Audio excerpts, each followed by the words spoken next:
ಅನ್ನ ನೀಡುವ ಅಂಬಲಿಯ ಈ ಭೂತಾಯಿಯನ್ನೇ ಆ ಕೆಟ್ಟ ಗೌಡ ಹಂಬಲಿಸಿ ಬಂದಿದ್ದಾನೆ. ಇದಕ್ಕಾಗಿ ನನ್ನ ಪತಿಯ ಪ್ರಾಣವನ್ನೇ ಹೀರ್ತಾ ಇದ್ದೇನೆ. ಹೀಗಾದ್ರೆ ಮುಂದೆ ನಮ್ಮ ಜೀವನದ ಗತಿ ಏನು ಮಾಡಬೇಕು ಅಂತ ತಿಳಿಯದಾಗಿದೆ. ರೈತರನ್ನೇ ಹೊತ್ತು ಒಯ್ಯುತ್ತಿದ್ದಾನೆ ಆ ಶ್ರೀಮಂತರು. ಯಾರಿಗೆ ಹೇಳಬೇಕು? ಯಾರಿಗೆ ಹೇಳಿ ನನ್ನ ದುಃಖದ ದವಾಗ್ನಿಯನ್ನು ನಂದಿಸಿಕೊಳ್ಳಲಿ ನಾನು? ಯಾರಿಗೆ ಹೇಳಿ? ಎಲ್ಲಿದೆಯಾ ಶಕ್ತಿ?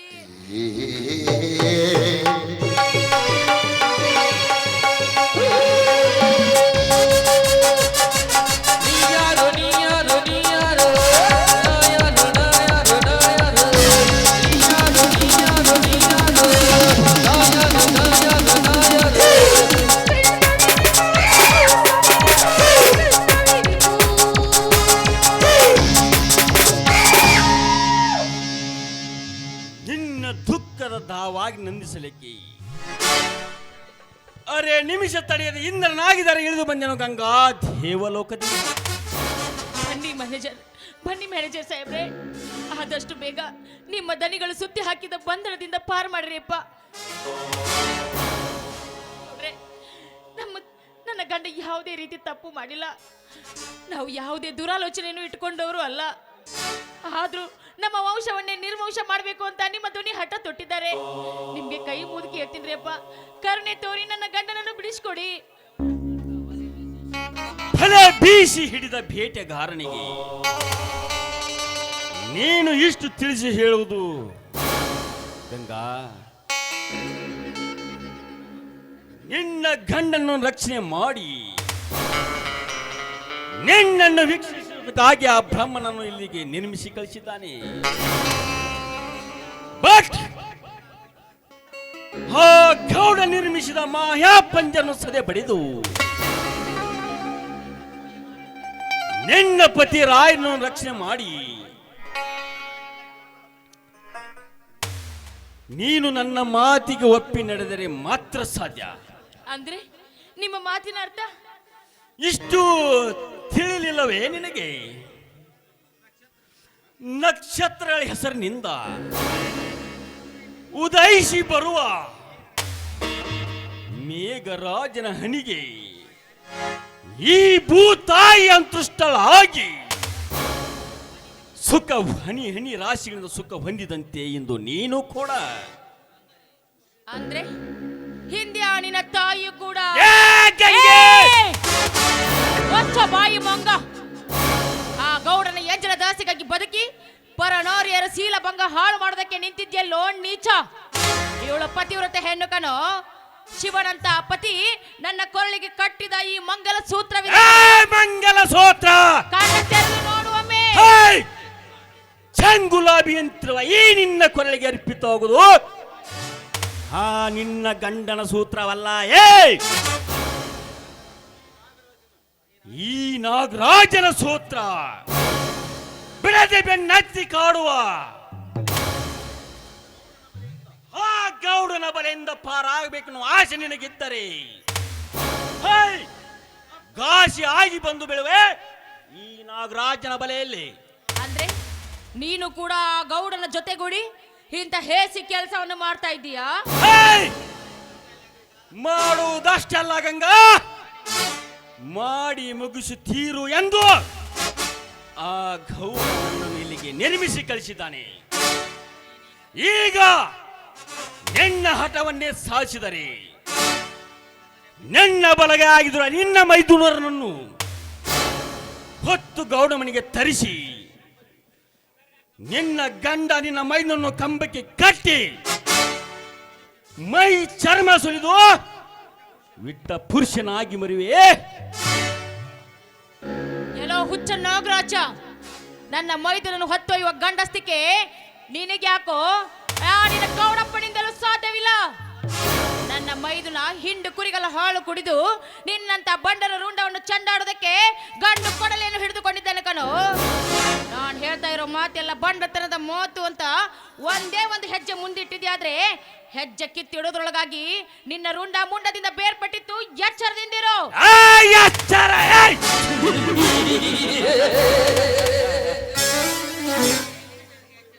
ನನಗೆ ಹಚ್ಚರ ಹೇಳ ಹುಚ್ಚ ಶಿವನ ಸೂಳೆ, ಕಳ್ಳ ಕಟ್ಟಿದ ತಾಳಿ ತರ ನಿನ್ನ ಮೈದೊಬ್ಬ ಬಡಾಬಿಕಾರಿ ಹೆಣ್ಣಿಗೆ ತಾಳಿ ಕಟ್ಟಿದ ಮಾತ್ರಕ್ಕೆ ಕೊಂಡರ ಗಂಡೆಂದು ಹೇಳಬೇಡ.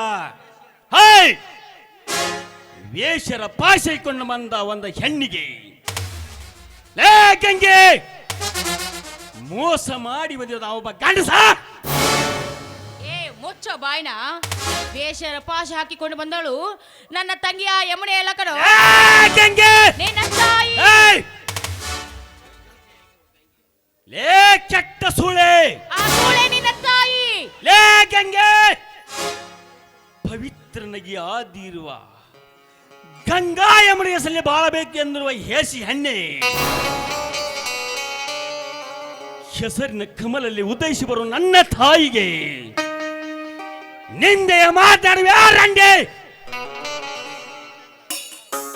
ನಿನ್ನಂತ ನೂರಾರು ಚಂದುಳಿ ಚೆಲುವೆರ ಪರಿಮಳ ಹೀರಬೇಕೆಂದು ಹಂಬಲಿಸಿ ಬಂದ ಈ ನಾಗರಾಜನಿಗೆ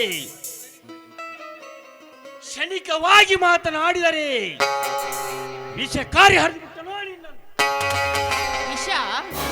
ವಿಷಕಾರಿ ಕಲ್ಮಶ ಮಾಡಿದ್ರೆ ಆ ನೀರನ್ನು ನೈರ್ಮಲ್ಯಗೊಳಿಸೋದಕ್ಕೆ ಶಿವನಂತಿರುವ ನನ್ನ ಗಂಡ ಇದ್ದಾನೆ.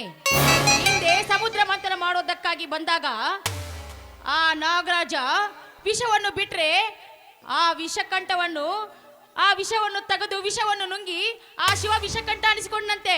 ಅದಕ್ಕೆ ಸಾಕ್ಷಿ ಇದೆ ಕಣೋ. ನಿನ್ನಂತ ಸೂಳೆ ಏನು ಗೊತ್ತು? ಶ್ರೀಮದ್ವಾಗತದ ಕತೆ. ಅದೇ ಕತೆ ನಿನ್ನಂತ ಸೂಳೆ ಮಗನಿಗೆ ಏನೋ ಗೊತ್ತು.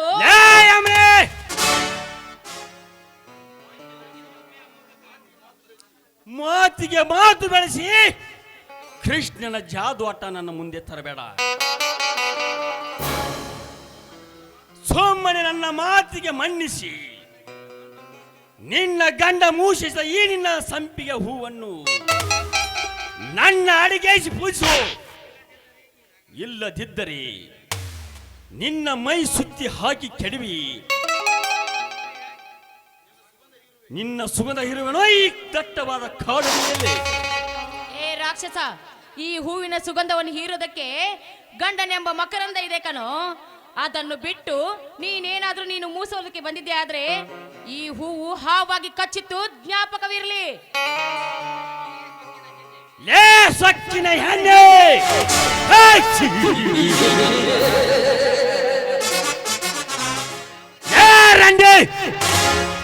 ಯಾವ ರೀತಿಯಿಂದ ತಿಳಿಸಿ ಹೇಳಿದ್ರು ಬರುವ ಹೆಣ್ಣಲ್ಲ ನೀನು. ಈಗ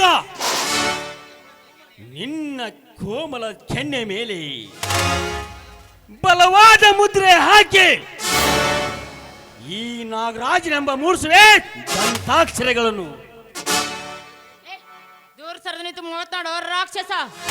ಹೆಣ್ಣು ಒಲಿದರೆ ನಾರಿ, ಮುಡಿದರೆ ಮಹಾಮಾರಿ. 36 ಕೋಟಿ ರಾಕ್ಷಸಗಳನ್ನು ಕ್ಷಣದಲ್ಲೇ ಧ್ವಂಸ ಮಾಡಿದಳು ನನ್ನ ತಾಯಿ ಜಗನ್ಮಾತೆ. ಶುಂಭ ನಿಶುಂಭರಂತೆ ನೀನೇನಾದ್ರೂ ನನ್ನನ್ನು ಮುಟ್ಟಲು ಬಂದು ನನ್ನ ಕೆನ್ನೆ ಮೇಲೆ ದಂತಾಕ್ಷರ ಬಳಸಲಿಕ್ಕೆ ಬಂದಿದ್ದೆ ಆದ್ರೆ ನಾನು ಕೂಡ ನನ್ನ ಚಪ್ಪಲಿ ಗಂಗೆ ಹಣೆ ಮೇಲೆ ಗರತಿ ಎಂಬ ಅಕ್ಷರಗಳನ್ನು ಮೂಡಿಸಬೇಕಾಗುತ್ತದೆ. ಕನ್ನಡ ನಾನು ಹಿರಗರತಿ, ಗಂಡನಿಗೆ ಮಗಳಾಗಿ ಹುಟ್ಟಿ ಬಂದ ಸರಸ್ವತಿ ಬ್ರಾಹ್ಮಣಿಗೆ ಹೆಂಡತಿಯಾದಳು. ಅವಳ್ಯಾವ ಮಾಗರ್ತೆ?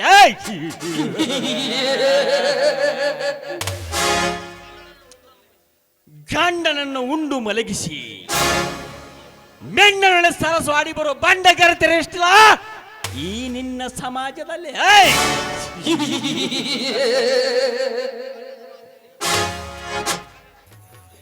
ಕಾಲೇಜಿಗೆ ಹೋಗುತ್ತೇನೆಂದು ಹೇಳಿ ಮೆಣ್ಣನನ್ನು ಫೋನ್ ಮಾಡಿ ಕರೆಸಿ ಅವನ ಜೊತೆ ಚಿನ್ಮಾಟಿಯಲ್ಲಿ ಚಕ್ನ ನೋಡೋ ಮಾಗರ್ತಿರಷ್ಟಿಲ್ಲ ಈ ನಿನ್ನ ಸಮಾಜದಲ್ಲಿ. ಗಂಗೆ ಗಂಡನ್ನು ಗುಂಡಿಕ್ಕಲಿಕ್ಕೆ ಕಳಿಸಿ ನಿನ್ನ ಮೈದೊಂಡೆ ಸರಸವಾಳು ಬಂದಿರುವಲ್ಲ, ನೀನ್ಯಾವ ಮಾಗರ್ತಿ?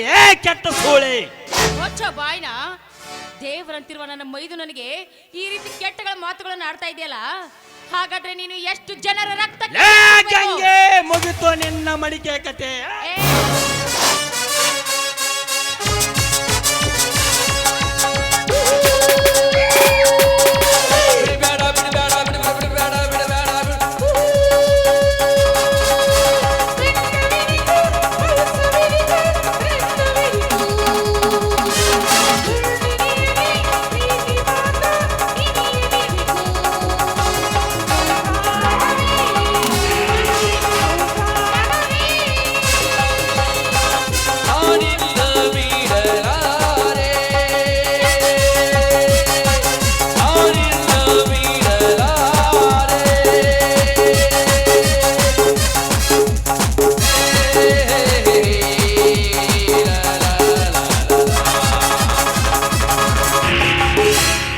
ಶಕ್ತಿ ಬಂದನೆಂದು ಕಾಣುತ್ತದೆ.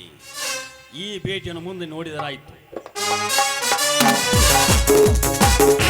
ಅತ್ತಿಗೆ, ಯಾಕಮ್ಮ ಈ ನಿನ್ನ ಕಣ್ಣಲ್ಲಿ ನೀರು?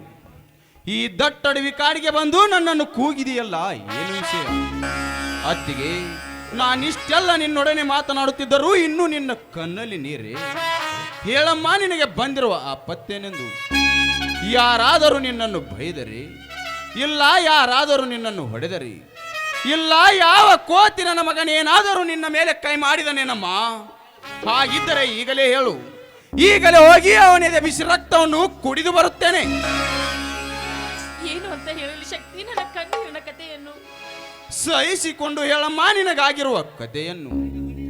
ನಮ್ಮ ಮನೆತನದ ಕೀರ್ತಿಗೆ ಅಪಮಾನ ಬಗೆಯುವ ವ್ಯಕ್ತಿ ಯಾರೇ ಆಗಿರಲಿ, ಅವನನ್ನು ಹರಕೆಯ ಕೋನದಂತೆ ಓಡಾಡಿಸಿ ಕಡಿದು ಅವನ ಎಲಬು ಮಾಂಸದ ಹಂದರದ ಮಾಲೆಯನ್ನು ತಂದು ನಿನ್ನ ಕೊರಳಿಗೆ ಹಾಕಿ ಗರತಿ ಗಂಗವನ ಮೈದುನ ಶಕ್ತಿ ಎನಿಸಿಕೊಳ್ಳದಿದ್ದರೆ ನಿನ್ನ ಮೈದುನ ಶಕ್ತಿನೇ ಅಲ್ಲ ಎಂದು ತಿಳಿ. ಹೇಳಮ್ಮ, ಅದಾವ ವಿಷಯ? ಶಕ್ತಿ, 1000ಕ್ಕೆ 20,000 ಸಾಲ ಅಂತ ಹೇಳಿ ಹೊಲವನ್ನು ಬರೆಸ್ಕೊಂಡು ದ್ರೋಣಿ ಮಣ್ಣನ ಕೈಯಿಂದ ಈ ಹೊಲ ನಿಮ್ದಲ್ಲ, ಇಲ್ಲಿಂದ ಹೊರಟು ಹೋಗಿ ಅಂತ ಬೆದರಿಸಿ ಎತ್ತುಗಳ ಸಮೇತ ನಿಮ್ಮ ಅಣ್ಣನನ್ನು ಕೂಡ ಕರೆದುಕೊಂಡು ಹೋದ್ರಪ್ಪ. ಏನು ಹೇಳುತ್ತಿರುವೆಯಮ್ಮ ನೀನು? ಏನು ಹೇಳುತ್ತಿರುವೆ? ಸಾಲದ ನೆಪದಲ್ಲಿ ನನ್ನ ಹೊಲವನ್ನು ಬರಿಸಿಕೊಂಡಿದ್ದಲ್ಲದೆ ನನ್ನ ಜೋಡೆತ್ತಿನ ಜೊತೆ ನನ್ನನ್ನು ಹೊತ್ತೊಯ್ದನೇ ಅಚ್ಚಾಂಡಾಲ. ಲೇ ಮಗನೇ ಗೌಡ, ಹಣದ ಮದದಿಂದ ಉಪ್ಪಿ ಮೆರಿತಿರುವ ನಿನ್ನ ಕೊಬ್ಬಿಳಿಸಲು ಈಗಲೇ ಬರುವೆ ಈ ಗಂಡುಗೊಡಲಿ ಪರಶುರಾಮನ ಕೊಡಲಿಯೊಂದಿಗೆ. ಕಂಡವರ ರುಂಡ ಹಾರಿಸಿ ಬಡವರ ರಕ್ತದಿಂದ ಹೆಪ್ಪುಗಟ್ಟಿಕೊಂಡಿರುವ ನಿನ್ನ ಹೊಟ್ಟೆಯ ಮೇಲೆ ಕಾಲಿಟ್ಟು ನನ್ನ ಜೋಳದ ಗೂಡಿಗೆ ಬೆಂಕಿ ಇಟ್ಟ ದಿಟ್ಟ ಸಾಹುಕಾರ ನೆನೆಸಿಕೊಂಡ ನಿನ್ನ ಒಂದೊಂದು ಅವಯವಗಳನ್ನು ತುಂಡು ತುಂಡಾಗಿ ಕತ್ತರಿಸಿ ನರಿ ನಾಯಿಗಳಿಗೆ ನೈವೇದ್ಯ ಮಾಡದಿದ್ರ ನಾನು ನಮ್ಮ ಅಪ್ಪನ ಮಗನೇ ಅಲ್ಲ. ಬರ್ತೀನಿ ಅತ್ತಿಗೆ. ತಡೆ ಶಕ್ತಿ, ಅದು ಯಾಕಮ್ಮ? ಅಣ್ಣನನ್ನು ನನ್ನಿಂದ ಬಿಡಿಸಿಕೊಂಡು ಬರಲು ಸಾಧ್ಯವಿಲ್ಲವೆಂದು ತಿಳಿದುಕೊಂಡ್ರೆ ಅಮ್ಮ. ಸೂರ್ಯ ಚಂದ್ರನ ಮೇಲೆ ಆನೆ ಇಟ್ಟು ನಿನಗೆ ಮಾತು ಕೊಡುತ್ತೇನೆ. ಆ ಗೌಡ ಅಣ್ಣನನ್ನು ಎಲ್ಲಿಯಾದರೂ ಬಚ್ಚಿಟ್ಟಿದ್ದರೂ ಸರಿ, ಅಣ್ಣನನ್ನು ಹುಡುಕಿ ನಾನು ತರುತ್ತೇನೆ. ಅದಕ್ಕಾಗಿ ಈ ಪರುಷಿಯು ಒಂದೇ ಸವಣಿ ಹಾತೊರೆಯುತ್ತಿದೆ. ನನ್ನ ಹೊಟ್ಟೆಯಲ್ಲಿ ಪುಡಿದೇಳುತ್ತಿರುವ ಸೇಡಿನ ಪ್ರಳಯಾಗ್ನಿಗೆ ಆ ದುರುಳರ ರುಂಡವನ್ನು ಕೊಯ್ದು ಅವರ ಮನೆ ಬಾಗಿಲಿಗೆ ಕಟ್ಟಿ ನನ್ನನ್ನು ನಾನು ಬಿಡಿಸಿ ತರದಿದ್ದರೆ ನಾನು ಜಾರಿಣಿಯ ಮಗನೆಂದು ಇಡೀ ಸಮಾಜವೇ ಕೇಕೆ ಹಾಕಿ ನಗಲಿ. ನಾನು ಬರುತ್ತೇನೆ ಅತ್ತಿಗೆ, ಬರುತ್ತೇನೆ.